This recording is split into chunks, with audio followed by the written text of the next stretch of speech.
y'all, it's me. So I just wanted to come at you with kind of a review slash experiment slash, I don't know what I'm calling this, but I'm going to call it an experiment, I guess.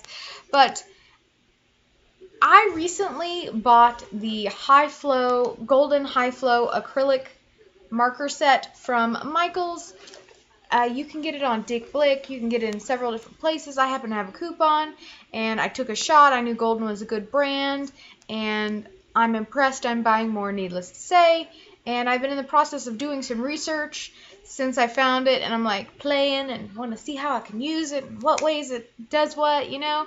And so I happened upon the Golden YouTube channel, you know, on YouTube, and the Highflow acrylic has a really cool property that it kind of does a bloom when it comes in contact with like a soft gel matte medium. And in my mind, I'm like, well, you know, I have a whole bunch of acrylic inks.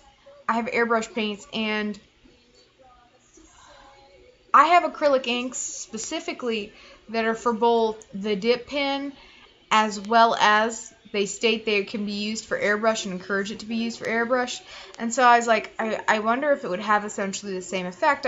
Basically I was wondering if the Golden Highflow acrylics and maybe the Liquitex inks, some of the Daler-Rowney inks, you know, my Jacquard airbrushes, as well as I have a Liquitex airbrush medium. I usually use that just to thin down my airbrush paint when it needs to be thinner. But you can use it, in fact, to make some, you know, airbrush medium or airbrush paint. So I was like, well, I wonder what would happen. And then I was like, well, since it does that cool bloom effect with the matte medium, I was like, well, maybe I'll do something else with the gel medium. So I kind of set up my own little experiment board here.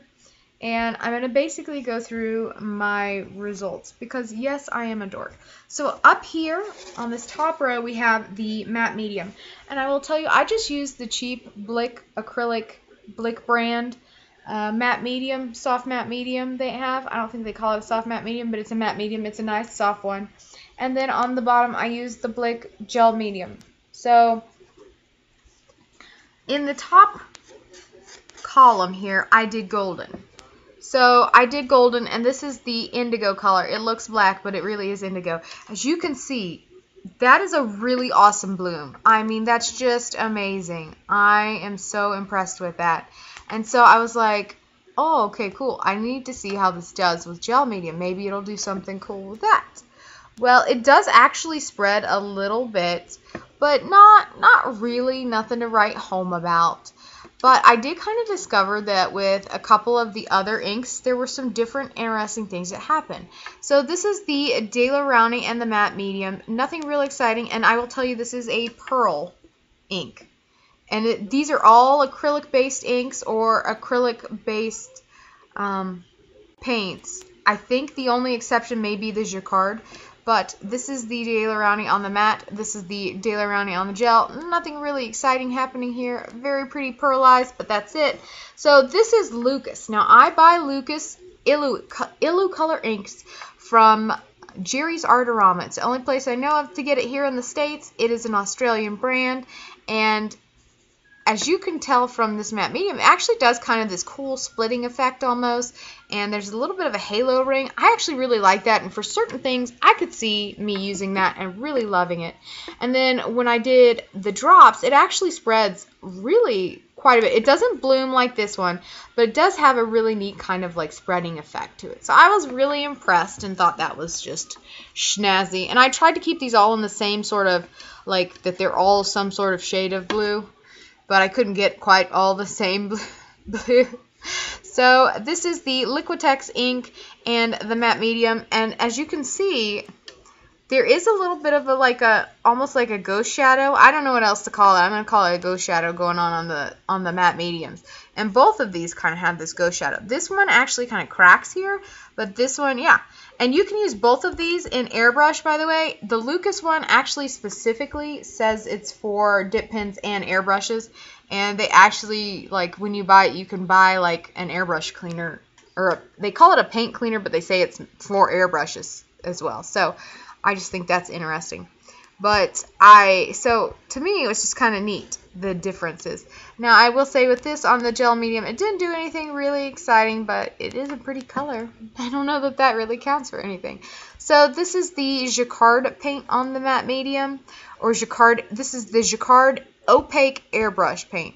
I tried to pick Opaque because the indigo is very opaque. All of these colors, the majority, are pretty opaque. So that was my thought. So I went with Opaque rather than the transparent blue. As you can see, it doesn't really do anything. It doesn't move. The same thing with down here. Not really doing a whole lot. The Liquitex ink, well, it's not ink, but the Liquitex Airbrush medium, and this is mixed with Liquitex Basics in ultramarine blue, and I had to mix the P out of it in order to make it liquid. But I just used a very small amount, so that's why it's not as ultramarine-y as we would think it should be, maybe as dark. But it actually kind of has its own little, almost like a ghosting bloom effect as well. Not nearly as pronounced as those two, and it could just be because maybe it's a lighter color. I don't know, but it does kind of do that. And then down here, it actually, like with the gel medium, the airbrush medium, really spread. Like you can see it just kind of ghosted all over, and I only put like one drop and it just and spread. So that was kind of a cool effect. So overall, these are kind of the effects that I've experienced and seen, and I just have to say I'm so excited about this bloom effect. I was really hoping it would do it with the gels as well, because then I could have a gloss option. Maybe if I find a soft gloss gel, it will do it. I don't know. I'll have to experiment again. I'm really excited about this. I have an idea of what I want to use this for in a picture in particular, and I think potentially this could be a very beautiful aspect to it. So really excited about that. I hope you all enjoyed this little review or kind of experiment. I'm still not sure about what I'm just going to go with. We'll go with experiment. Probably sounds better to say experiment. But anyways, I really, really enjoy my acrylic inks, as you know, and so far I'm enjoying this Highflow acrylic as well from Golden. It's very cool, very neat, very heavily pigment based, a lot like the Liquitex inks, but there's definitely differences in the formula, as can be seen by the little board alone. And so I'm super impressed with everything, and I just love it. Do me a huge favor, like and subscribe this video for more videos, and definitely leave me comments kind of what you want to see next, whether it's, I have literally a poop ton of acrylic mediums. I probably have more than any one person should in terms of acrylic mediums, because I really like to use them. So I don't know if anyone's interested in that. It would have to be a multi-part series. I just have way too many. So I don't know if that's something y'all are interested in or not, or if you're just interested in learning the basics, or, kind of what you want to see. If you want to see more reviews of things I bought and kind of how I use them, things of that nature, just let me know. And I hope y'all have a good night. I'll talk to you later. Bye-bye.